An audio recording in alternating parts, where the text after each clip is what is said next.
ఇలా ట్రాన్స్ఫర్ చేసి 0 చేసిండు. ఇలా 5 అనెస్థిషియాలు ఉండే, ఇవాళ కేవలం 2 అనెస్థిషియాలు మాత్రమే ఉన్నారు. ఇలా ఈఎన్టీ ఉండే, ఇలా ఈఎన్టీ లేకుండా చేసిండు. ఇలా ఈ పరిస్థితి ఎందుకు తీసుకొని వస్తున్నారని నేను అడుగుతా ఉన్నాను. నా హుజురాబాద్ నియోజకవర్గంలో ప్రజలు చాలా ఇబ్బంది పడతా ఉన్నారు. దయచేసి అర్థం చేసుకోండి.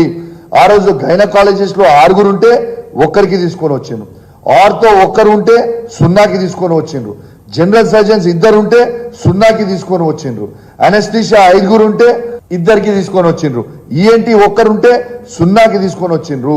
మరి పేషెంట్స్ ఎట్లా రావాలని నేను అడుగుతా ఉన్నాను. అదే విధంగా మా జమ్మికుంట హాస్పిటల్లో కూడా 70 నుంచి 100 డెలివరీలు ఫ్రీగా చేసేది. ఇలా డెలివరీలు ఫ్రీగా చేసేది. ఇలా జమ్మికుంట హాస్పిటల్లో కూడా గైనకాలజిస్ట్ ని తీసేస్తే ఇలా మొత్తం క్లోజ్ అయింది, 0కి వచ్చింది. చాలా బాధ అనిపిస్తా ఉంది. దయచేసి ప్రభుత్వానికి నా హుజురాబాద్ నియోజకవర్గ ప్రజల పక్షాన మీకు దండం పెట్టి చెప్తున్నాయా, దయచేసి నా మీద కోపం ఉన్న కేసీఆర్ గారి మీద